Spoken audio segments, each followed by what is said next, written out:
Assalamualaikum warahmatullahi wabarakatuh. Kembali lagi di channel Nasihat Kehidupan Misteri.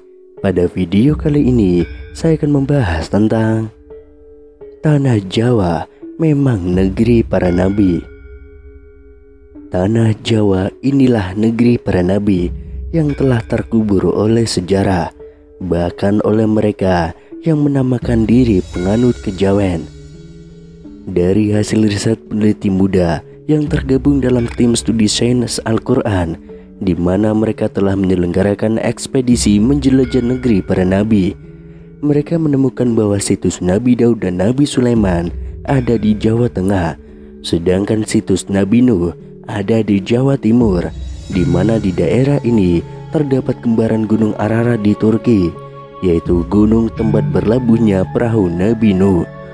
Fosil perahu ini setelah diteliti oleh arkeolog Belanda menyimpulkan bahwa perahu tersebut terbuat dari kayu jati berkapur. Kayu ini hanya ada di Jawa. Setelah fosil kayu ini umurnya diukur melalui teknik isotop C14, ternyata Nabi Nuh hidup setelah zaman Nabi Ibrahim dan tempat tinggalnya di tanah Jawa. Fakta ini tentu memerlukan kajian lebih lanjut. Apakah benar fosil perahu tersebut adalah fosil perahu Nabi Nuh?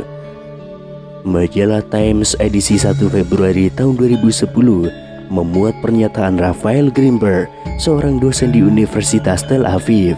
Ia mengatakan, secara teori seharusnya Anda sudah mendapatkan sesuatu hanya setelah melakukan penggalian selama 6 minggu. Tapi nyatanya, setelah dilakukan penggalian tanpa henti selama 2 tahun, tidak ada hasil apapun yang memuaskan.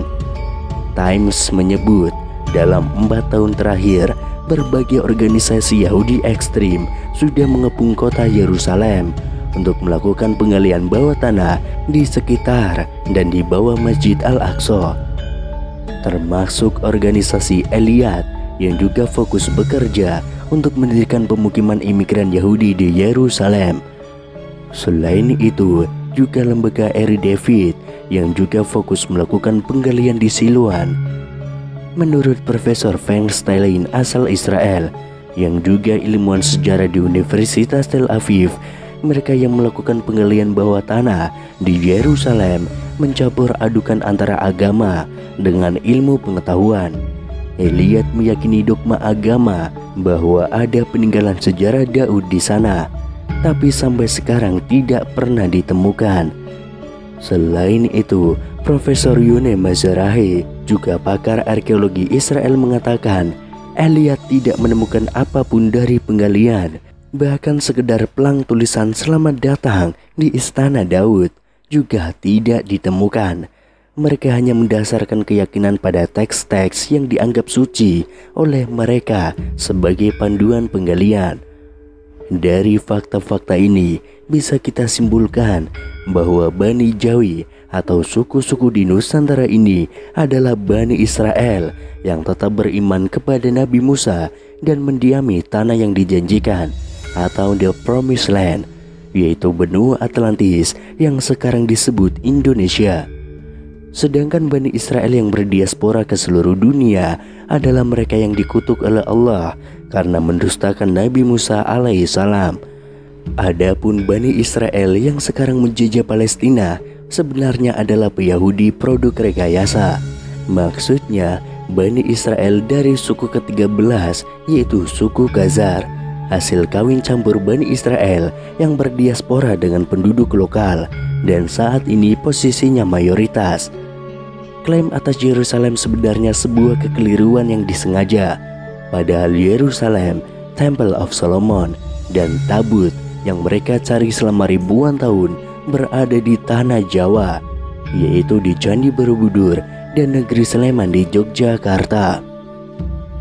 Dalam Al-Quran, tabut mempunyai arti kode rahasia yang disimpan oleh Nabi Daud. Saat ini tabut tersebut sedang dibuka rahasianya melalui candi-candi yang dibangun sejak zaman Nabi Sulaiman, khususnya Candi Borobudur. Perlu diingat, sebenarnya kata candi berasal dari kata sandi yang artinya kode rahasia. Dengan demikian, rahasia jejak para nabi akan segera terkuak setelah ayat Allah berupa tulisan bergambar yang ada pada candi-candi di negeri Sleman dipuzzlekan dengan ayat-ayat Allah dalam Al-Quran. Sebagian besar umat Islam saat ini terkecoh oleh keyakinan bahwa Palestina adalah negeri yang diberkahi dan Yerusalem adalah kota suci Islam ketiga setelah Mekah dan Madinah. Hal ini karena umat Islam banyak yang terpengaruh oleh hadis-hadis Israiliyat, khususnya tentang Isra Mi'raj Nabi Muhammad Sallallahu Alaihi Wasallam. Perlu ekstra hati-hati dalam mengutip hadis tentang Isra Mi'raj karena sebagian besar hadis palsu dan dibuat oleh kaum munafik dari kalangan Bani Israel. Para ahli hadis menyebutnya sebagai hadis Israiliyat karena hadis-hadis inilah umat Islam di luar Palestina terseret dalam permusuhan dengan Israel dan menjadikan Yerusalem sebagai kota suci ketiga umat Islam.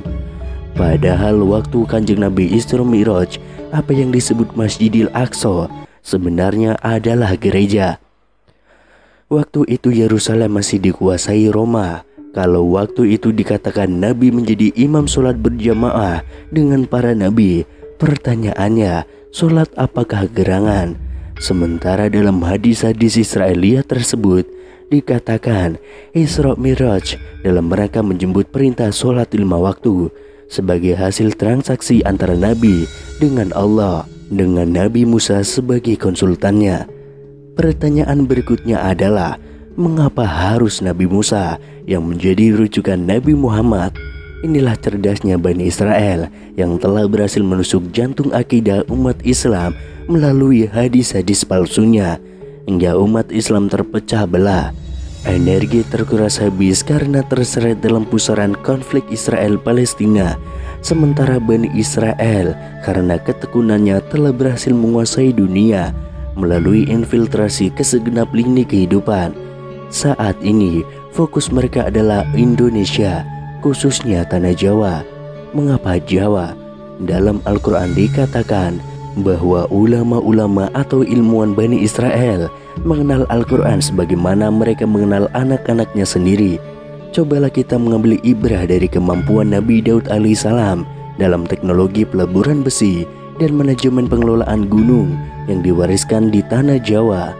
Banyak meninggalkan bangunan-bangunan misteri semisal Candi Borobudur, piramida-piramida Mesir, dan piramida Aztec. Dalam peradaban ini para pendirinya adalah 3 sosok yang luar biasa, yaitu Nabi Daud alaihissalam, Nabi Sulaiman alaihissalam, dan Ratu Balqis yang masing-masing diberi kelebihan oleh Allah. Sampai saat ini negeri kita adalah satu-satunya negeri yang paling banyak diwarisi oleh gunung berapi dan deposit besi titanium tidak terbatas yang tersebar di sepanjang pantai selatan Pulau Jawa.